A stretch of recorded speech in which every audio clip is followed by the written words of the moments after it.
Abra sua Bíblia em 1 Coríntios capítulo 2, versículo 6.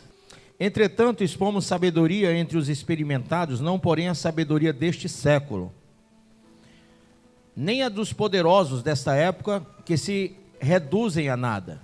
Mas falamos a sabedoria de Deus em mistério, outrora oculta, a qual Deus preordenou desde a eternidade para a nossa glória. Sabedoria essa que nenhum dos poderosos desse século conheceu, porque se a tivessem conhecido, jamais teriam crucificado o Senhor da glória. Mas como está escrito, nem olhos viram, nem o quê? Ouvidos ouviram, nem jamais penetrou em coração humano o que Deus tem preparado para aqueles que o amam.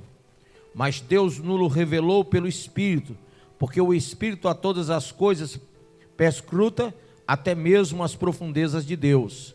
Porque qual dos homens sabe as coisas do homem, senão o seu próprio Espírito, que nele está? Assim também as coisas de Deus, ninguém as conhece, senão o Espírito de Deus. Ora, nós não temos recebido o Espírito do mundo, e sim o Espírito que vem de Deus, para que conheçamos o que por Deus nos foi dado gratuitamente. Disto também falamos, não em palavras ensinadas pela sabedoria humana, mas ensinadas pelo Espírito, conferindo coisas espirituais com espirituais. Ora, o homem natural não aceita as coisas do Espírito de Deus, porque lhes são loucura, e não pode entendê-las, porque elas se discernem espiritualmente. Porém, o homem espiritual julga todas as coisas, mas ele mesmo não é julgado por ninguém. Pois quem conheceu a mente do Senhor que eu possa instruir? Nós, porém, temos a mente de Cristo. Põe a mão sobre a Bíblia e diga: Pai, essa é a tua palavra, me ensina, Senhor, me traz essa vocação, o significado desse chamado, que a nossa vocação seja santa, seja celestial, seja soberana e altamente digna, para sermos então uma nova criatura em Cristo Jesus. Diga amém. No versículo de número 26, leia comigo novamente, diz assim: irmãos, reparai, pois, a vossa vocação, visto que não foram chamados muitos sábios segundo a carne, nem muitos poderosos, nem muitos de nobre nascimento. Pelo contrário, Deus escolheu as coisas loucas do mundo para envergonhar os sábios, e escolheu as coisas fracas do mundo para envergonhar os fortes. E Deus escolheu as coisas humildes do mundo e as desprezadas e aquelas que não são, para reduzir a nada as que são, a fim de que ninguém se vanglorie na presença de Deus. Amém? Então, nós estamos falando de coisas espirituais e da vocação do Espírito, porque não há nova criatura em Cristo Jesus, não há uma nova vida em Cristo, se não houver o desprendimento da velha criatura. Amém? Se não houver um envolvimento com uma nova criatura, com a formação de uma nova criatura. Então, Paulo está falando que essa nova criatura, ela não vem do entendimento humano, carnal, natural, mas ela é formada através de um novo entendimento, de uma nova aliança. E quando a gente fala de uma nova aliança para uma nova vida em Cristo, entenda isso: a velha aliança e seus feitos ficaram para trás. Formou-se uma nova aliança através de Jesus. Essa nova aliança, ela abrogou a velha. Então tudo que a velha dizia, toda a lei que a velha trazia, cessou. Toda a profecia do passado é cessada, toda a lei do passado é cessada, todo e qualquer compêndio doutrinário do passado é cessado, toda liturgia religiosa do passado também é cessado. Tudo isso em detrimento, irmãos, da nova aliança, com toda a sua indumentária prosélita, religiosa, mas principalmente litúrgica e doutrinária. Nós criamos em nós mesmos o espírito da graça quando nós percebemos a propositura do Evangelho. O Senhor quer te dar a entender qual é essa nova aliança. Você não vai entender uma coisa nova com a mente velha. Você não vai entender o que é novo com a mente velha. E o novo é Cristo em nós. O novo é que nós não estamos mais com o Espírito sobre nós, mas dentro de nós. Então o novo me traz uma compreensão espiritual que só o Espírito de Deus dentro de mim me traz. Por isso que e eu estudei há um tempo atrás com vocês aqui, eu não sei se vocês lembram, espero que lembrem, mas há um tempo atrás nós falamos sobre a visão cétupla do Espírito Santo. Quem lembra disso? Alguém lembra? Glória a Deus que tem uns que levantaram a mão. Gente, na visão cétupla do Espírito de Deus, ele nos propõe uma consagração na nossa vida espiritual para sermos uma nova criatura. E eu quero passar para vocês qual é essa consagração, já que nós estamos começando aqui 7 semanas de uma nova vida. Então, vamos entender qual é a consagração, qual é o tipo de culto que temos que prestar ao Senhor para termos e vivermos uma nova aliança e uma nova vida. Diga a primeira coisa, abra em 1 Tessalonicenses capítulo 5, verso 23. Quem achou? Vamos ler? Olha o que diz: que o próprio Deus da paz vos santifique integralmente. Veja, não é uma parte de vós, é tudo. Amém? Ele quer santificar tudo. Nova aliança não trata de proselitismos, não trata de liturgias. Nova aliança trata de transformação de vida. Nova aliança trata de completude. Nova aliança fala de plenitude do Espírito Santo. Ele é pleno em você e você está pleno por causa dele. Amém? Então veja, que o próprio Deus da paz vos santifique integralmente, que todo o vosso, diga, espírito, alma e corpo. De novo, espírito, alma e corpo. Mas ele não está falando parte, ele está dizendo que todo, diga todo, o vosso espírito, que todo o vosso corpo, que toda a vossa alma, ele fala tudo, sejam mantidos irrepreensíveis na vinda de nosso Senhor Jesus Cristo. Amém? Quem crê que Jesus está vindo? Quem quer ser arrebatado? Quem quer ir para o céu? Então, que todo o vosso corpo, que toda a vossa alma, que todo o vosso espírito sejam mantidos irrepreensíveis nesse período. Então nós começamos uma consagração cétupla, entendendo que tem que haver o nosso entendimento, certo? Que é corpo, alma e espírito que tem que ser consagrado. Não é só a minha alma, não é só o meu espírito, ou não é só o meu corpo. Não adianta eu fazer um jejum de alimento e a minha alma viver corrompida com as coisas da terra. Tá? Tem gente que faz dieta em vez de jejum, que para de comer uma coisa ou outra, passa um tempo fazendo jejum intermitente, né? Até bom para a saúde. Mas só que isso é uma consagração só do corpo, porque a alma não está sendo purificada. Entenda que para a alma ser purificada, você tem que perceber que a sua essência chamada alma, ela é volitiva, ela é cheia de vontade. E você vai ter que converter sua alma e dizer para ela que agora não é mais ela que manda, mas é Cristo que manda em você. Que agora, na visão cétupla, você está separando-se do mundo para fazer a vontade de Deus. Então, não importa a sua vontade, mas seja feita a vontade de Deus. Consagração da alma. E o espírito, gente, o nosso espírito, ele percebe a nossa alma. Então nós temos sensações no corpo, temos sensações na alma e temos sensações no espírito. Somos trinos. E para que você entenda esse processo de transformação em uma nova vida, você vai ter que começar consagrando corpo, alma e espírito. Tá? Segunda coisa, você tem que se tornar irrepreensível nesse período. Ou seja, você não tem que estar dando lugar a Satanás e ao pecado. Romanos 6, 23 diz que o salário do pecado é a morte. Então, não dê lugar ao diabo. 1 Tessalonicenses fala, não deis lugar ao diabo. Não é isso? Então, você vai ter que vigiar, irmão. Você vai ter que vigiar muito. Porque consagração de corpo, alma e espírito quer dizer que tudo vai trabalhar coadunando para uma visão só. Arrebatamento. Nova vida. Purificação. Santificação. Tudo na sua vida vai ser trabalhado para esse rumo, para esse pensamento, para essa diretriz. Você não pode dividir seu coração agora. Não é momento de você ficar cocheando em dois pensamentos. É hora de você integralmente, como diz o texto, que o próprio Deus da paz vos santifique integralmente. Agora é hora de você integralmente servir ao Senhor. Quem entendeu isso? Segundo ponto, Hebreus 12, 1 e 2, fala de duas coisas importantes que devemos consagrar. Primeiro, diga, os olhos. Segundo, os pés. Eu tenho que caminhar o caminho da graça e eu tenho que olhar para o meu alvo. Eu tenho que ter uma visão de Cristo. Se nós sempre falamos e entendemos que se o olho, está lá em Mateus, né? Jesus falou, se o teu olho for bom, todo o teu corpo é o quê? Luminoso. Então, os olhos são janelas para a alma? Sim. Quando eu vejo algo, eu desejo algo.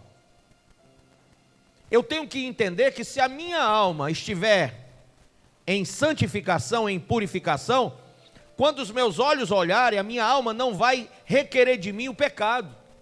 Porque eu estou numa consagração espiritual envolvendo as três essências, e nessas três essências eu estou me condicionando a que a minha mente, a que o meu coração não venha mais a me levar à queda e ao pecado. Amém? Quarto ponto, fala sobre as nossas mãos. Veja aí em Efésios capítulo 4, versículo 27 diz: e não deis lugar ao diabo.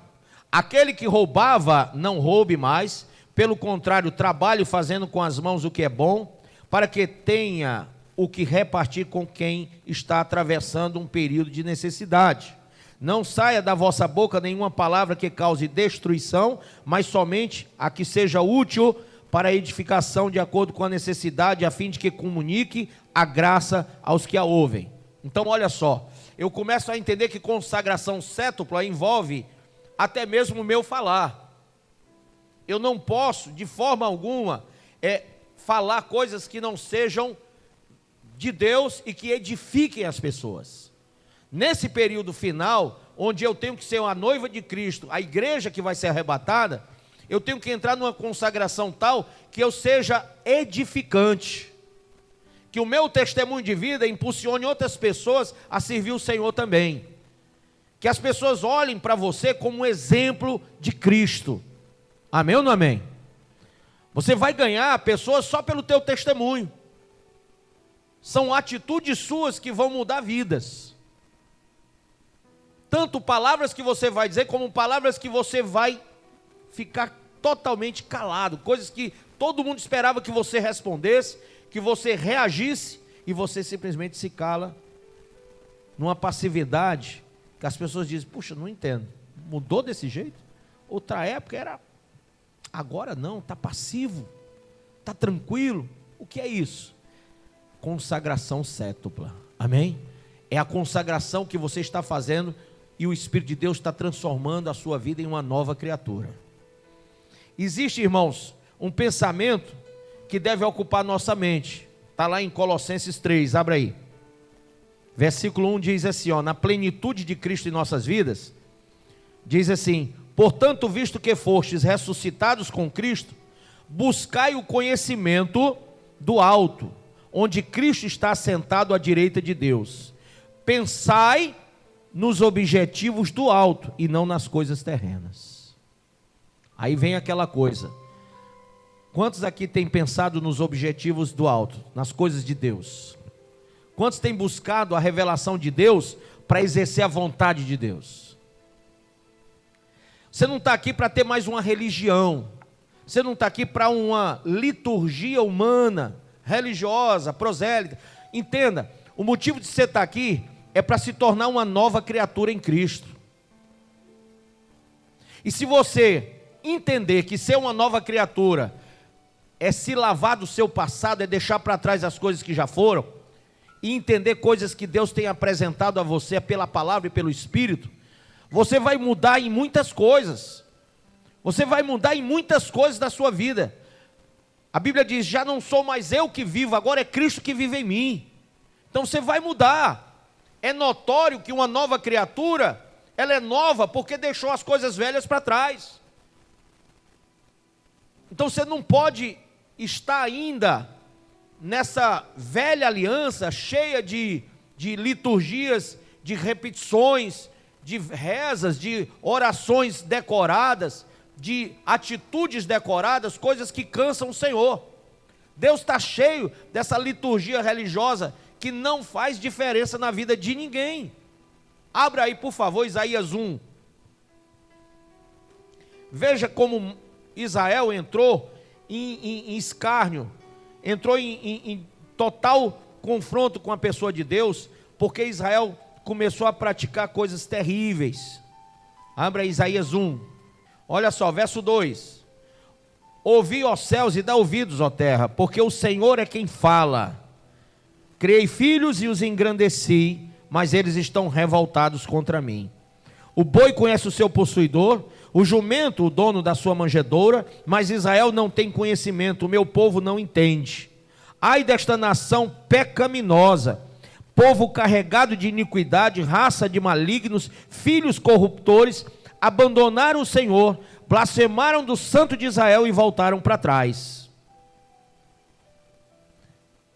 Olha que coisa. O povo que Deus disse, esse é o meu povo. Um povo que o Senhor falou e disse assim lá em 2 Crônicas 7,14, se esse povo que se chama pelo meu nome, é 1 Crônicas, né? 7,14, segundo mesmo, 7,14, diz assim, se o meu povo, que se chama pelo meu nome, se humilhar, orar, buscar a minha face e se converter do seu mau caminho, então eu ouvirei sua prece e sararei a sua terra. Mas esse povo que se chama pelo nome do Senhor, não se converteu. Ao contrário, a Bíblia diz assim, ó, ai dessa nação pecaminosa, povo carregado de iniquidade, raça de malignos, filhos corruptores, abandonaram o Senhor e blasfemaram do Santo de Israel e voltaram para trás, ou seja, se desviaram. Aí, irmãos, na velha aliança, eles faziam sacrifício de animais, faziam festas, um monte de coisa tentando agradar a Deus. Olha o que é que ele diz aqui no verso 10, abre aí. Ouvi a palavra do Senhor, vós príncipes de Sodoma, prestai ouvidos à lei do nosso Deus, vós povo de Gomorra. De que me serve a mim a multidão dos vossos sacrifícios? Diz o Senhor. Estou farto dos holocaustos de carneiro e da gordura de animais cevados, e não me agrado do sangue de novilhos, nem de cordeiros, nem de bodes. Quando vides para comparecer perante mim, quem vos requereu o só pisardes os meus átrios? Não continueis a trazer ofertas vãs, o incenso é para mim abominação, e também as festas da lua nova, os sábados, né, que os adventistas defendem, tanto sábado, ele está dizendo, é abominação para mim, as festas da lua nova, os sábados, e a convocação das congregações. Não posso suportar a iniquidade associada ao ajuntamento solene, ou seja, diga comigo, santo com profano. Deus não suporta isso. O que Deus quer é um povo santificado, lavado, remido, e não um povo misturado. Gente, nem nós aceitamos misturas, é ou não é verdade? A gente sempre procura o que é puro, a gente quer o melhor. Deus, ele tem um chamado para que Israel não quis. João 1 diz que eles não quiseram Cristo, não aceitaram a nova aliança. Mas a Bíblia diz que todos aqueles que receberam se tornaram filhos de Deus, porque creem em Jesus. Há uma nova aliança para um novo povo chamado igreja. Você não leva mais o nome povo de Deus, porque povo de Deus era Israel. Você agora é a noiva de Cristo, você agora é a igreja do Senhor Jesus Cristo. Mas bispo, como que eu me torno essa nova criatura, essa igreja, essa noiva de Cristo? Quando você entra em aliança cétupla, uma visão do Espírito Santo, amém? Gente, lá em Isaías 11, a Bíblia fala que a manifestação do Espírito Santo, ela acontece de 7 formas. Veja aí, Isaías 11, verso 2, fala de Jesus, o nosso exemplo, o autor e consumador da nossa fé, e diz assim, ó, repousará sobre ele, número 1, diga, o Espírito do Senhor. Número 2, o espírito da sabedoria. Número 3, o espírito de entendimento. Número 4, o espírito do conselho. Número 5, o espírito da fortaleza. Número 6, o espírito de conhecimento. Número 7, o espírito de temor do Senhor. 7 manifestações do Espírito de Deus para a formação da igreja, para a formação daquele que é e que está em Cristo Jesus e é nova criatura, porque se estáis em Cristo, sois novas criaturas. Então, assim como Ele, e nele, por Ele e para Ele são todas as coisas, quem está vivendo em Cristo e é nova criatura, vive por Ele, nele e para Ele. Então não existe essa coisa da visão egocêntrica, antropocêntrica, onde você vive para realizar os seus desejos, as suas vontades. Você não tem adota uma religião para viver do seu jeito. As coisas agora caminham diferente, porque não é mais você que tem que viver, é Cristo em você. Agora quem está dando as diretrizes é o Espírito de Deus, que convence o teu espírito para santificar a tua alma, que santifica o teu corpo, tomando decisões corretas. É um processo que vem de dentro para fora e faz você estereotipar algo diferente, algo brilhoso, chamado luz para o mundo. A dar um gosto diferente, chamado sal. As pessoas vão dizer: você é diferente, você fala diferente, você veste diferente, você age diferente, você reage diferente. Eu esperava reações bem diferentes de você. Eu achava que você ia ser aquela pessoa que sempre foi, que fazia isso e aquilo outro, mas eu vejo que depois que você conheceu Jesus, você reage diferente. Isso é uma nova vida em Cristo. Irmãos, muitos familiares seus não se converteram ainda, porque eles sabem muito bem qual vai ser a sua próxima atitude. O que é que você vai falar quando eles disserem alguma coisa? Eles já sabem como é que você reage. Eles conhecem muito bem aquela criatura velha. O que eles ainda não conhecem é Cristo em você. O que eles ainda não viram é a manifestação do Espírito Santo de forma plena, eficaz na sua vida e através da sua vida. Na hora que o Espírito Santo começar a lhe usar, na hora que você se deixar ser realmente instrumento dele, tendo essa consagração, essa visão da manifestação cétupla de Cristo, rapaz, não vai ficar nenhum sem entregar a vida a Cristo. Todos eles vão reconhecer que você é da parte de Cristo. Amém? Entenderam isso? Então veja, há um processo de purificação e santificação para que isso aconteça. Os 7 espíritos envolvem submissão. Diga: Espírito do Senhor é espírito de submissão. Sabedoria, o espírito de sabedoria, ele está ligado justamente a essa questão de você agora não caminhar os passos de outrora, mas ter uma visão nova da vida. Então, essa sabedoria é algo que vem do alto, não é mais sua. Salomão foi muito feliz quando ele disse: Senhor, eu quero sabedoria. Eu quero conhecimento, eu não quero ser eu quero que o Senhor me dê algo diferente, eu preciso fazer algo diferente. E ele recebeu essa bênção. Terceiro, entendimento. Gente, quantos cultos, quantas pregações, quantas vezes você vai ouvir a palavra de Deus e não vai entender, porque ainda não recebeu a manifestação do Espírito do entendimento. Bispo, como é que eu sei que eu tenho a manifestação do Espírito do entendimento? Para um bom entendedor precisa quantas palavras? Poucas, né? E quantas mensagens vocês já ouviram e ainda não ouviu uma conversão? Uma transformação, uma nova criação em Cristo. Está entendendo? Quantas vezes o Senhor falou com você e você ainda continua prevaricando, fornicando, fazendo tudo enquanto errado? Se você tem o espírito do entendimento, nem precisava muitas palavras, poucas delas já tinham feito você se lançar ao chão com o rosto no pó e dizer: Senhor, eu sou um miserável pecador e eu me arrependo. Amém? Então o Espírito do entendimento me traz essa convocação espiritual. Espírito do conselho, você está aqui agora recebendo. Porque só tem o Espírito do conselho quem se assenta na congregação dos justos. Aquele que vem ao corpo de Cristo na formação da Assembleia Solene. Hoje nós vivemos numa época que o diabo tem espalhado esse negócio de: não, você não precisa de igreja, precisa ir para o culto, precisa ir para a igreja, precisa ir para o culto. Em casa é a mesma coisa, não é assim?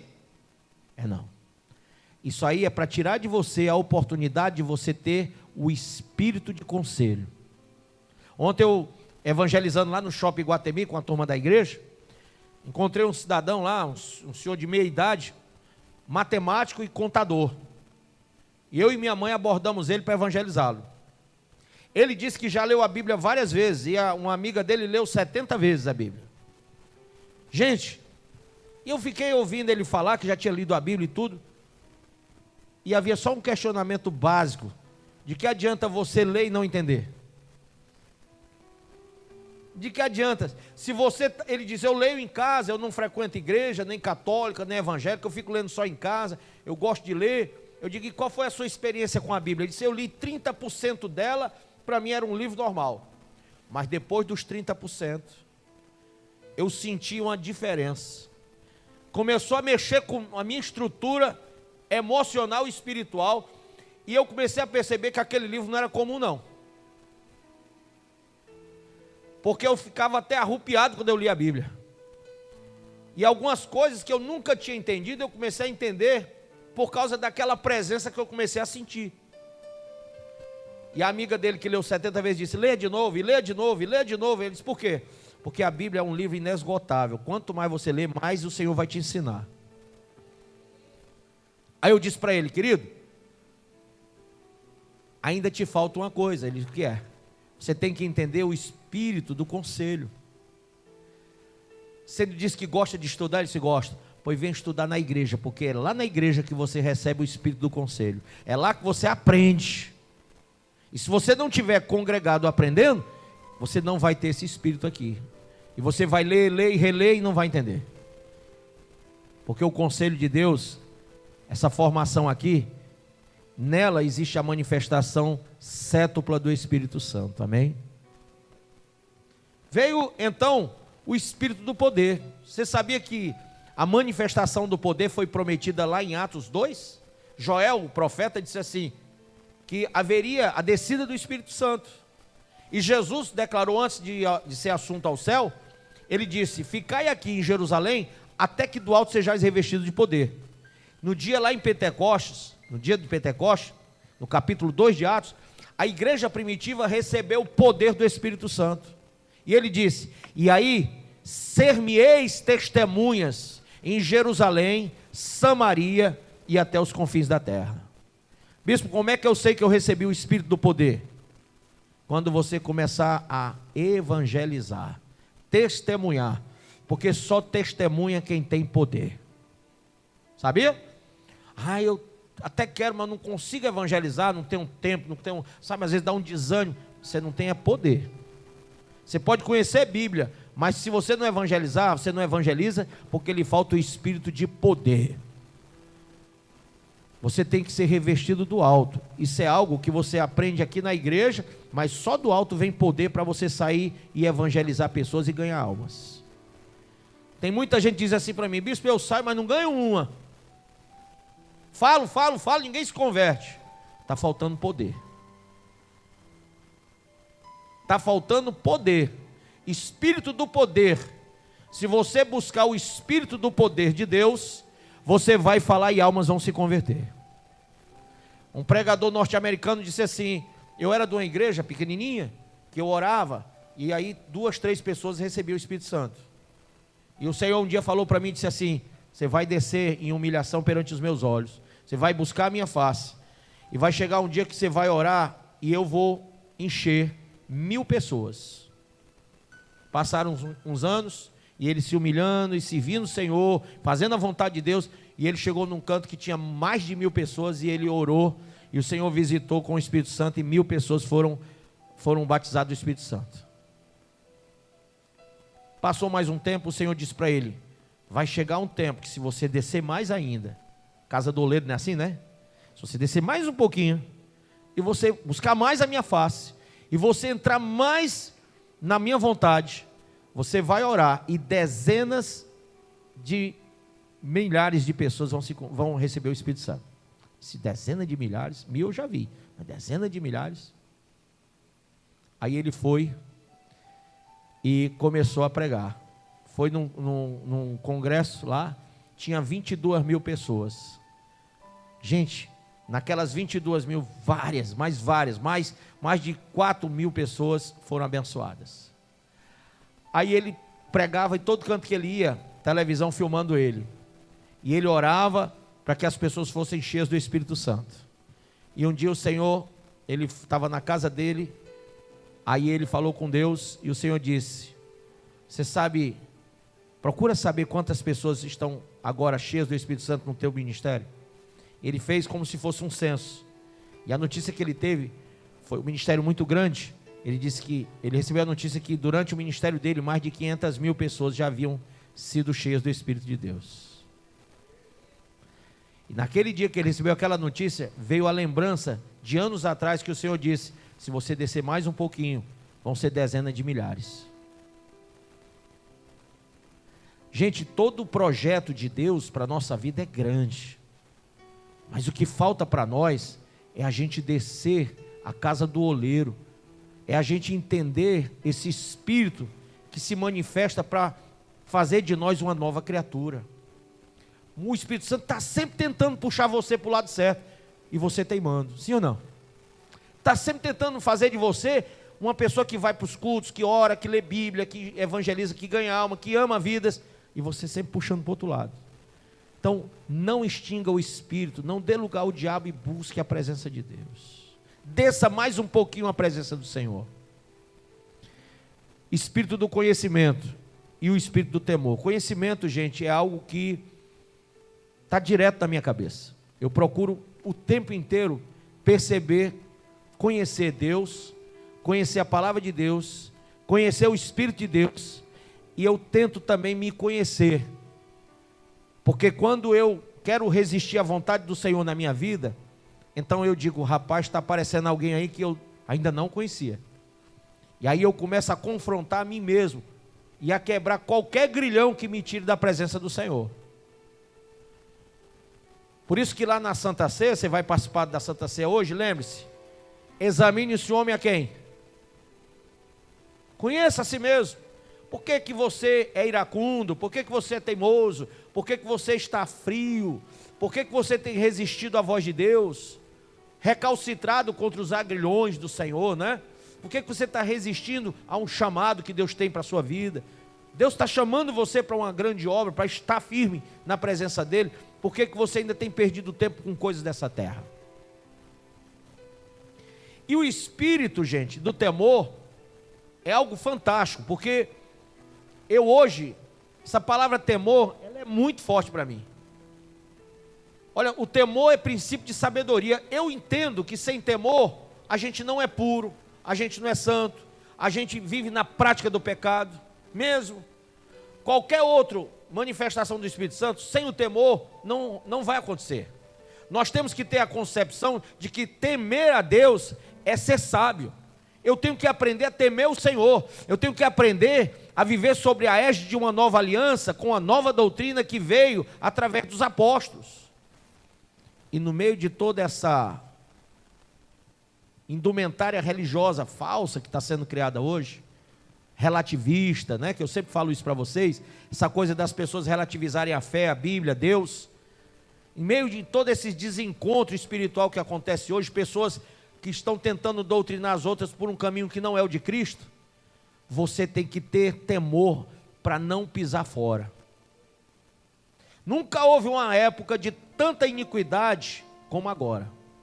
Nunca houve tanta imundície como agora. Nunca houve tanta nudez como agora. Nunca houve tanta sodomia, tanta homossexualidade, tanta lesbianismo, tanta imundície de uma forma geral, prostituição. Gente, está muito ruim, então não está? A gente hoje fica pensando se dá para piorar, porque está muito ruim o mundo. E eu digo para vocês, vai piorar. Vai piorar, sabe por quê? Porque o mundo está sendo preparado para o iníquo, para o anticristo assumir. A nova ordem mundial já está aí para deixar ele à frente de tudo. Está tudo sendo organizado para que esse mundo receba essa liderança espiritual da maldade. E é claro e evidente que todo conceito bíblico está sendo desfeito agora. Quando você lê a carta de Paulo aos Tessalônicos, no capítulo 2 de 2 Tessalonicenses, diz que a manifestação do anticristo está ligada a um reino que vai desfazer todas as coisas de Deus. Lá em Daniel 9 diz que esse, quando se manifestar, ele vai se colocar contra a tudo que se chama Deus e a tudo que vem de Deus. Você tem notado como a igreja tem sido perseguida no mundo todo e aqui no Brasil? Você tem notado como estão lutando contra a Bíblia? Só quem pode modificar a sua estrutura de vida no meio desse caos é o Espírito Santo. Mas só quem pode abrir a porta, porque ele diz lá em Apocalipse: eis que estou à porta e bato. Mas só quem pode abrir a porta é você. Fique de pé.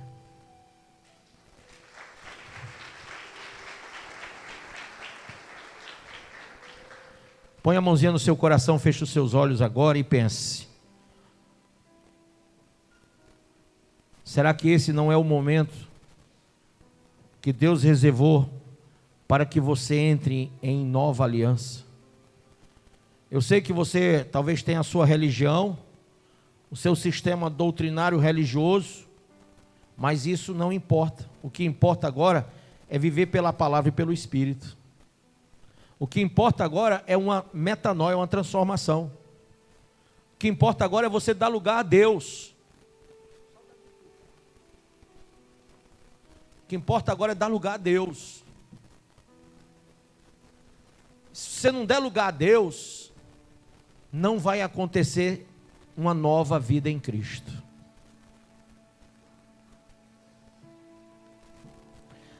O Senhor está chamando você para uma transformação, irmão.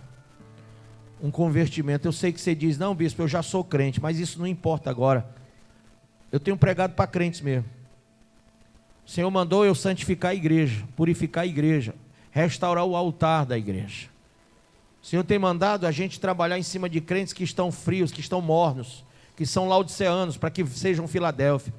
O Senhor tem mandado que a gente pregue aqueles que dizem que são salvos pelo falso evangelho de uma hipergraça, que eles dizem: não fiz nada para ser salvo e nada que eu faça me tira a salvação. E eles estão vivendo dissolutamente, estão vivendo indiferentes à palavra e ao Espírito. O Senhor tem dito: prega para estes, porque eles estão caminhando para um desencontro comigo. Então, se você é crente, mas ainda não entendeu o evangelho da graça em Cristo, abra mão de tudo para viver esse evangelho hoje. Abra mão de tudo para ser salvo hoje, para ser lavado pelo sangue de Jesus. Abra mão de tudo para ser santificado e purificado essa noite. Ouça o que o Espírito diz à igreja. Ele disse: eis que cedo venho. Por isso hoje, se ouvires a voz do Senhor teu Deus, não endureça o seu coração, mas creia que o Senhor está vindo, e creia que Ele chama você para uma aliança nova, pelo sangue do Cordeiro e pela palavra do testemunho. Quem hoje quer entregar sua vida a Jesus, ou mesmo quer renovar os seus votos em uma nova aliança em Cristo? Jesus está chamando você essa noite. Venha. Todo o projeto, são 7 domingos para fazer de você uma nova criatura. Eu quero que você já comece fazendo algo que tem que ser feito, abrindo mão de si mesmo, renunciando a si mesmo, tomando a cruz e seguindo Jesus. Enquanto nós louvamos, você pode tomar essa decisão hoje. Venha.